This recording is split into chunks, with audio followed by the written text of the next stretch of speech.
Hello, I'm Frida, and my channel is Frida Speaks. And why is it important to say that Frida speaks? It is because in 2020, on April Fool's, I had a stroke, and that resulted in my loss of speech. The definition of losing speech is called aphasia, but it doesn't just mean the loss of sounds out of your mouth. It's beyond that.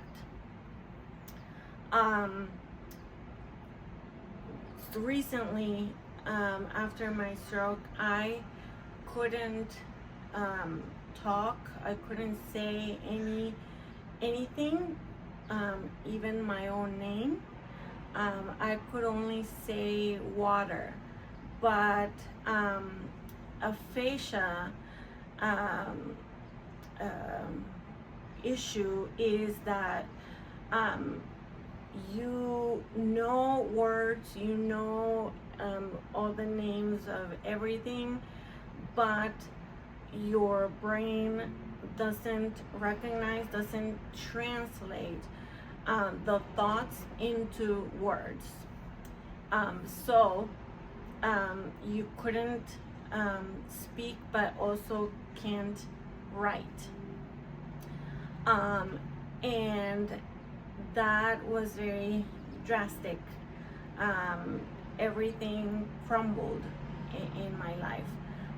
I am a dietitian, and communication is very important throughout my career. So I couldn't work.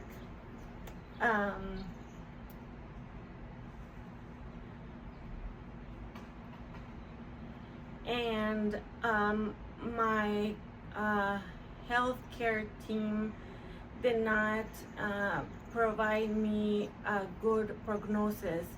I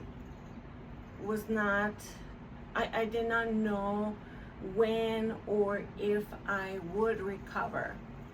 So I felt very lonely and very overwhelmed, and with an uncertainty feeling.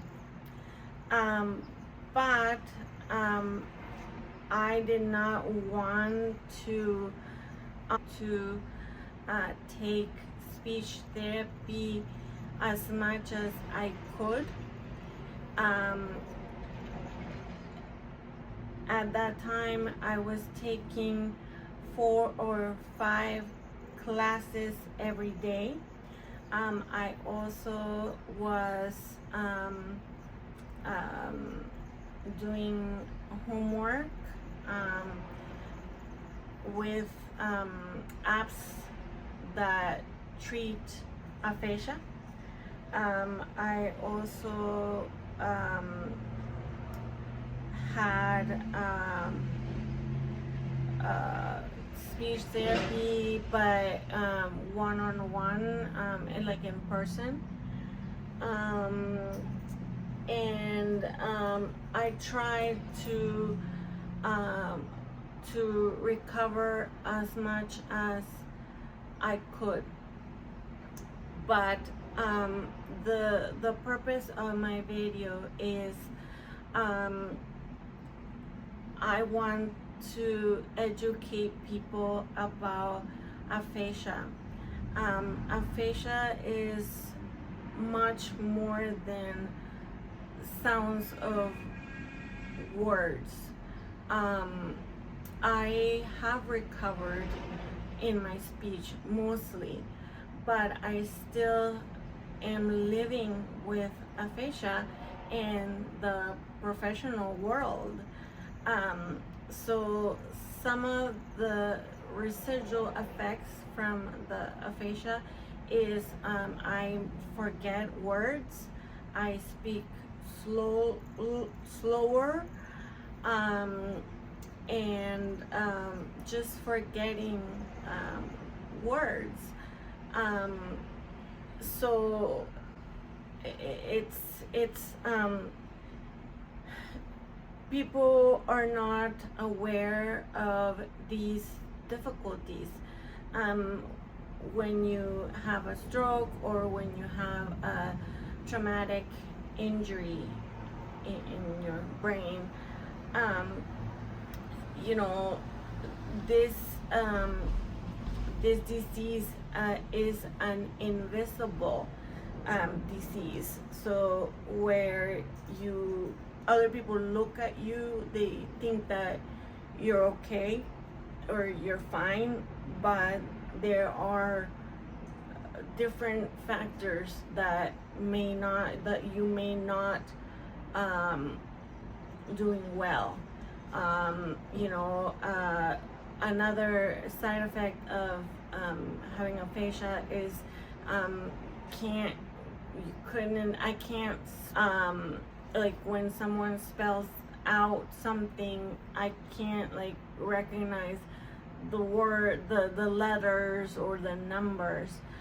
So it's very difficult. Like when you go to have an appointment, or when I don't know, getting a number, or just out there in the world, that there are difficulties having aphasia. And we are busy. I'm busy. I work full time, and I'm also going to school at the same time. So I can't tell you all my story, but just in June is Aphasia Awareness Month, and be patient with people who are suffering, or someone who has aphasia. And that's it. I will post more videos in the future, and that's it. Bye.